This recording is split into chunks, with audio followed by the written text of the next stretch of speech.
Bonsoir Karine. Bonsoir tout le monde. Donc, moi, je m'appelle Karine Pasco. Je suis donc consultante, formatrice et coach en performance commerciale et performance managériale. Donc, moi, ma spécialité, c'est la performance commerciale et j'ai une spécialité, une spécificité, c'est que j'interviens à la fois sur les techniques de vente, mais également, je suis formée à côté en approche neurocognitive. Donc, je suis neurocoach en fait.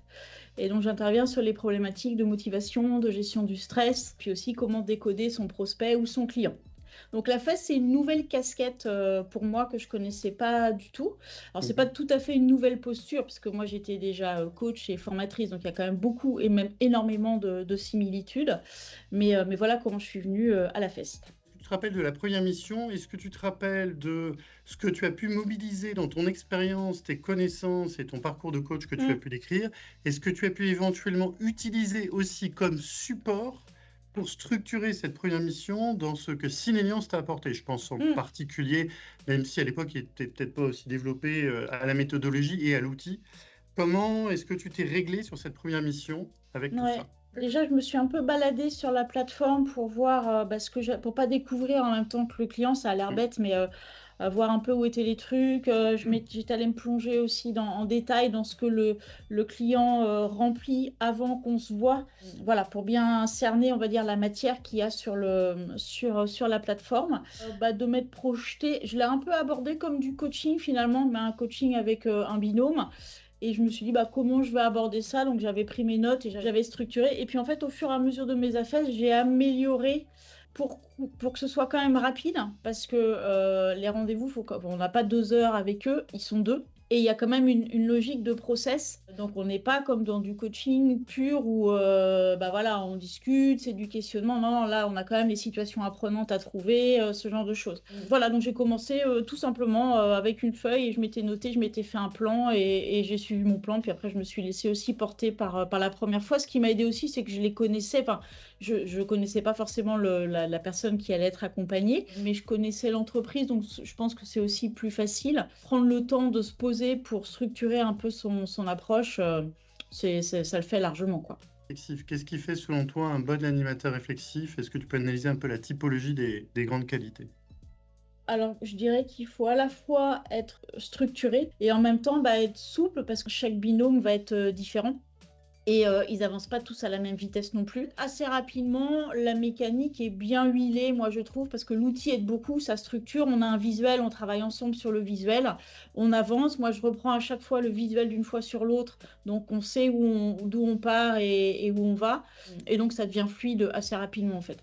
Si on parle de ta palette de compétences aujourd'hui, ce que tu es capable de présenter à un client ou à un prospect, comment est-ce que tu présentes la réflexivité? Comment elle vient enrichir ta gamme de services finalement en matière de coaching? Alors moi, je ne m'en suis pas servi pour enrichir ma gamme, la mienne en fait, pro, D'accord. parce que j'ai un planning qui est déjà bien chargé. Et puis moi, c'est vraiment un client particulier, parce que là, pour le coup, j'accompagne des personnes qui sont très loin du monde du commerce, enfin pas tous. Mais moi, je ne l'ai pas transposé dans mon métier, la posture, mais je l'avais déjà en fait, la posture. Mais c'est pas quelque chose que je propose moi à mes clients. Alors, sauf là, il y en a un à qui j'en ai parlé, je vous en ai parlé, parce que c'est vrai que pour l'instant, j'avais jamais fait le lien dans l'autre sens.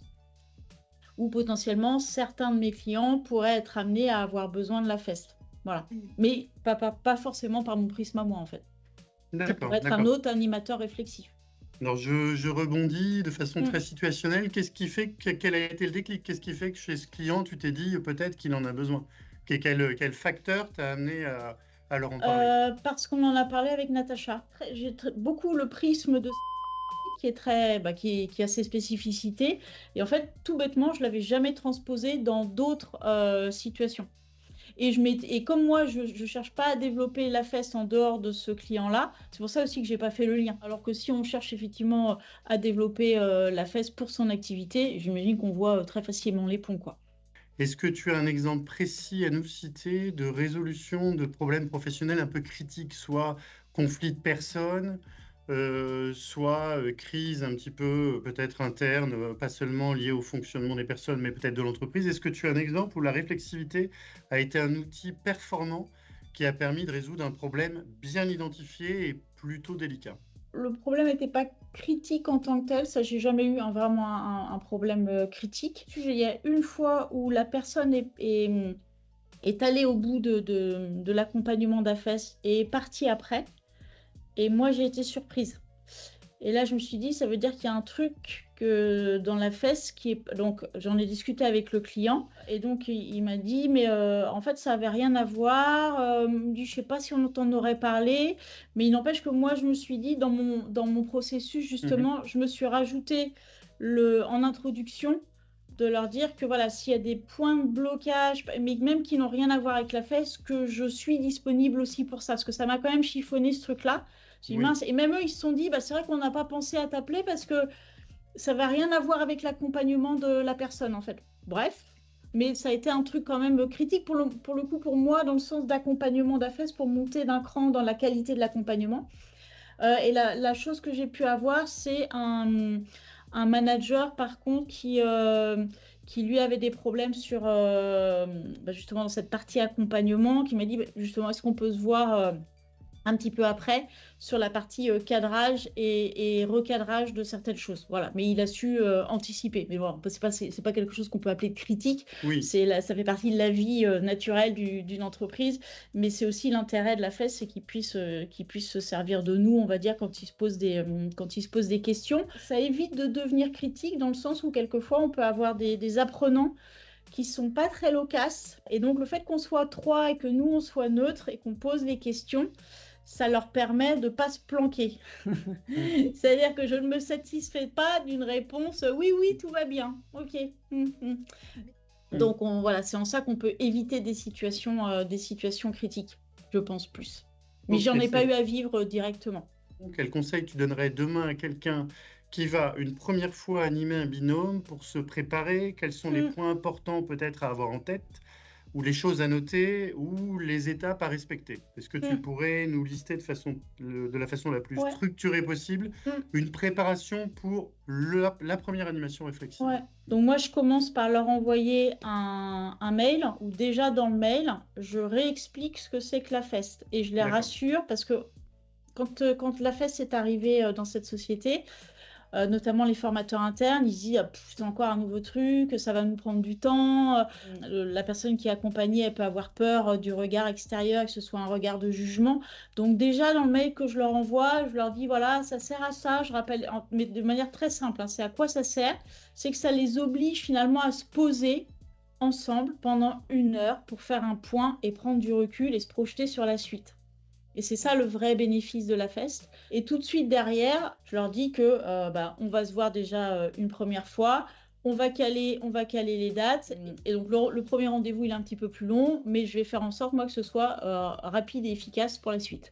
Donc déjà quand je viens le premier rendez-vous, je refais une introduction au moment. Donc je leur dis que moi en principe le premier rendez-vous, ça dure 1h15, et les rendez-vous suivants, on se fixe 1 heure max. Donc la première fois 1h15, justement parce qu'on déjà on fait un petit peu connaissance, que je les ai encore jamais vus. Donc il y a toute la partie, on va dire inclusion, faire connaissance, voir où ils en sont, d'où vient l'apprenant, ce qu'il a fait, savoir où ils en sont dans leur binôme, comment ça se passe, voilà, qu'est-ce qui leur manque, voilà, du classique. Et puis je leur explique ce système de objectif, situation, apprenante. Dès le premier rendez-vous, je fixe les 4 rendez-vous. On les fixe très loin, et je leur dis voilà, s'il y a le moindre souci, vous avez une urgence, on décalera le rendez-vous, mais au moins on l'a tous bloqué dans notre agenda. C'est plus facile de décaler que de trouver une date juste 1 mois avant. Donc ça donne de la visibilité à tout le monde, et à l'usage, c'est bien que les 2 premiers rendez-vous soient un peu plus rapprochés, le temps de lancer la mécanique. Donc ça, c'est assez apprécié. Et puis une fois qu'on a ça, après ils savent c'est caler tous les rendez-vous, voilà. Et moi j'envoie juste un petit message, voilà, pour rappeler la veille, est-ce que c'est toujours ok, parce que des fois on les fixe 1 an à l'avance. Et la plupart, dans 80% des cas, même plus que ça, c'est ok, ça bouge pas, quoi. Et puis donc le premier rendez-vous, la marche à pas louper, c'est de bien expliquer donc la trame, ce qu'on a visuellement sur la plateforme, avec la notion de objectif et situation apprenante. Et moi, ce que je fais, d'un rendez-vous sur l'autre, je vais rechercher ce qu'on a fait la dernière fois. Premier rendez-vous 1, par exemple, on a défini, je sais pas, 5 objectifs avec les situations apprenantes en face. Ça, je le fais avant le rendez-vous pour pas prendre du temps sur le rendez-vous. Je viens le copier-coller dans mon nouveau rendez-vous. Et comme ça, on l'a visuellement là et on retravaille dessus. Et on dit, alors là, qu'est-ce qui a été fait? Est-ce qu'on a besoin de modifier l'objectif? Est-ce qu'on a besoin de modifier la situation apprenante? Est-ce qu'il y a besoin de rajouter des choses? Est-ce qu'on peut enlever parce que ça y est, c'est acquis? Et on avance comme ça. Est-ce que tu vois une autre clé, un autre élément remarquable à partager à notre audience avant de conclure? J'ai rien de Une anecdote spécifique. incroyable? Non, il n'y a pas d'anecdote incroyable sur la fête. C'est plutôt un truc, je trouve, moi, agréable à animer. Non, c'est sympa, je trouve. Puis en plus, on voit la personne apprenante évoluer, et le binôme évoluer aussi au fur et à mesure des rendez-vous, même si on n'en a que 4. Comme ils sont très espacés, on voit l'évolution, en fait. On a le temps de voir l'évolution. Et je trouve ça intéressant aussi dans le rendez-vous de bilan, qu'ils prennent conscience de ça, du chemin parcouru. Parce que il y a souvent, par exemple, des situations apprenantes où quand on revient dessus, mince, on n'a pas eu le temps ou on n'a pas eu l'opportunité. Donc, ils peuvent avoir un petit côté frustrant quand on est obligé de la finir. C'est rigolo parce que quelquefois, ils ont même l'impression d'être pris en faute. Mais il n'y a pas de faute s'il n'y a pas eu d'opportunité. Des fois, ça prend plus de temps que c'est pas grave. Donc, on reporte, c'est tout. Il n'y a pas de note à la fin, les gars. Et en tout cas, à la fin des 4 rendez-vous, j'aime bien leur ressortir ce qu'on a fait au début pour qu'ils puissent se rendre compte du chemin parcouru, quoi. Et que ce soit dans l'entreprise ou dans leur montée en compétences. Et ça, c'est un chouette moment aussi, quoi. Merci pour ta sincérité. Merci pour ta plaisir aussi. Tour d'expérience très, très riche. Merci beaucoup de ce temps, mais je pense qu'il y a peut-être des questions. J'ai 2 questions qui me sont venues par rapport à ce que vous avez dit, notamment au début de votre intervention. Vous avez dit tout de suite, je vais sur la plateforme avec à la fois l'apprenant et le formateur. Est-ce que ça veut dire que le premier rendez-vous est en distanciel? Le premier rendez-vous, je vais tout le temps en présentiel. Après, je pense que c'est peut-être pas forcément faisable pour tout le monde, ça dépend des contextes. Mais nous, on est dans la même ville, on n'est pas très très loin, donc c'est vraiment un choix pour les voir. Et puis ça me permet de me déplacer, c'est toujours sympa d'aller les voir, c'est une chouette équipe. Donc moi, je préfère, c'est tout. Ils aiment bien aussi que je fasse ça, c'est que le premier, on se voit, et après les autres, je fais en distanciel. Qu'est-ce qui a été le plus difficile pour vous? En vrai, rien, parce que moi, je suis déjà coach à côté, formatrice, donc il y a beaucoup d'automatismes chez moi, notamment ce qui peut être différent si on n'est que consultant, par exemple. Je dis que, pardon pour le que, hein, c'est pas du tout restrictif ce que je veux dire. En fait, je l'ai un peu abordé comme un coaching, mais en plus rapide. Et puis, il y a ce côté structure qu'on doit avoir quand on est formateur aussi. Si certains d'entre vous sont formateurs, voilà, on a un programme, un itinéraire pédagogique. Voilà, il y a un truc à suivre, il faut que ce soit terminé à l'heure. Voilà, donc c'est un peu pour moi le mélange des deux, en version un peu plus courte. En plus, avec un client que je connaissais, où j'ai déjà fait du coaching avec eux. Donc, les formateurs internes, je les connaissais quasiment tous. Je les ai pas tous coachés, mais puis comme je dis, ils sont pas loin de chez moi. C'est pour ça d'ailleurs que je continue. Alors c'est pas mon métier initial. C'est parce que c'est des missions qui sont plutôt sympas, qui sont faciles, qui demandent pas une charge cognitive. J'ai pas du tout la même charge cognitive quand je fais ça que quand je suis en formation avec des négociateurs ou que je suis avec des managers comme j'étais hier sur la prise de décision et sur le manager le changement. C'est cool, quoi. En vrai, c'est cool. C'est des missions sympas.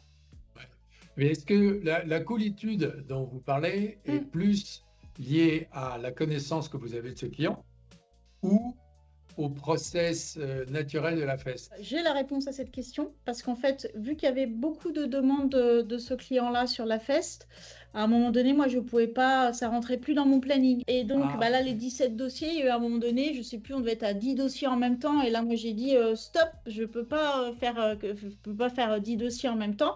Et donc, il y a une autre personne qui intervient, que j'ai fait intervenir, qui est une collègue à moi, du coup, qui est maintenant consultante réflexive chez Syneliance. Et donc, il ne connaissait pas du tout le client.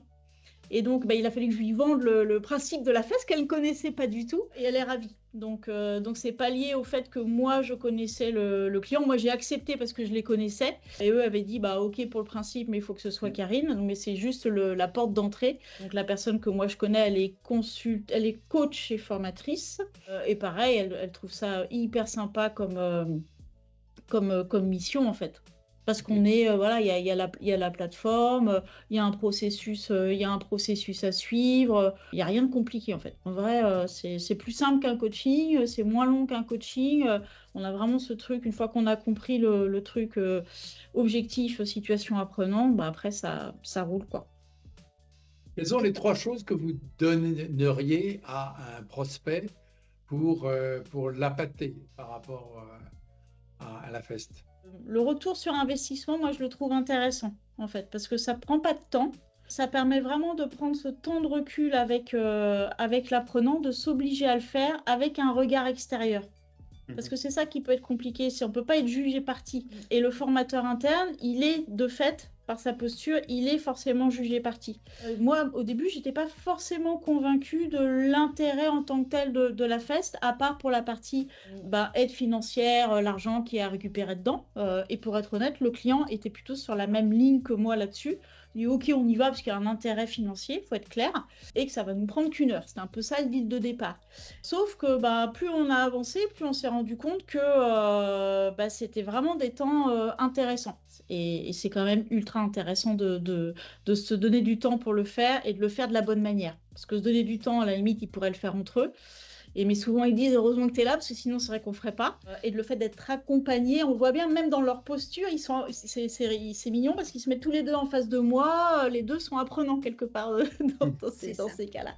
Alors que la plupart des formateurs internes dans cette société-là, ce n'est pas leur premier dossier d'AFEST. Donc, on pourrait se dire, on s'est même posé la question, est-ce que moi, j'ai besoin de continuer puisque ils disent, non, on a besoin parce que vraiment, ça nous oblige à le faire. Ça nous oblige à nous poser les bonnes questions.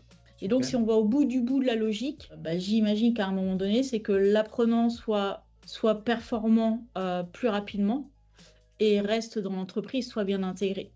Oui. Or, quand on voit les logiques de RH aujourd'hui, ça devient un truc quand même hyper intéressant, quoi. C'est pour ça que ça m'a fait penser aux clients là, que j'ai conseillé à Natacha et Guillaume. Eux, ils sont dans le bâtiment. Moi je vois bien dans le bâtiment comment ça se passe quand ils intègrent des nouveaux, c'est à l'arrache, parce qu'ils n'ont pas le temps. Il faut être tout de suite, opérationnel et ils n'ont pas les process, donc objectivement, c'est fait un peu souvent n'importe comment. Alors qu'il suffirait qu'ils acceptent de prendre ce petit temps-là, et je suis sûre que ça leur servirait pour d'autres manières de faire, pas que pour intégrer un apprenant. Pour une revue de chantier en fin de semaine, pareil, ils prennent pas le temps, alors que c'est perdre du temps pour en gagner en fait. Le formateur dans l'entreprise n'a pas forcément une formation de formateur, n'est pas forcément un pédagogue, pour le dire autrement. Est-ce qu'il arrive que le tuteur soit en difficulté pédagogique, j'allais dire, avec son apprenant ? Alors moi, l'entreprise dans laquelle j'interviens, non. Il y a plus eu des problématiques de management, par exemple. Et ça n'est pas arrivé parce qu'ils ont déjà une logique en interne de s'auto-former. Et ils font énormément de veille parce qu'ils sont dans le marketing digital. Donc c'est vraiment un truc, c'est le nerf de la guerre chez eux, c'est la veille. Et ils sont en plus hyper experts dans leur domaine, ils sont spécialisés par pôle. Et donc, en fait, il y a, par exemple, les experts SEO, ils vont faire leur veille, prendre la matière, la diffuser à l'intérieur de leur service niveau expert, et ils vont aussi la diffuser lors de réunions. Donc, ils ont déjà finalement cette logique de transmettre plus que de l'information, de la formation. Et donc, je pense que c'est pour ça que moi, il n'y a jamais eu ce truc-là. Et c'est très processé chez eux, la montée en compétences. Et là, pour vous donner un exemple précis, dans la plupart des accompagnements à FEST que je fais avec eux, donc l'apprenant, on va lui demander par exemple de s'auto-former sur un sujet, de faire quelque chose. Et dans la situation apprenante, donc, par exemple, on va mettre aller passer telle certification ou aller se renseigner sur tel sujet, faire la veille sur tel sujet. Mais aussi dans la situation apprenante, on va mettre et à la réunion mensuelle de tel moment, tu vas diffuser l'information. Donc, ils vont jusque-là maintenant, et ça, on le met en place de plus en plus dans les situations apprenantes. Donc, ça y est, c'est pour ça, là, c'est le mot entreprise apprenante qui me fait penser à ça, c'est qu'ils en sont à ce stade-là.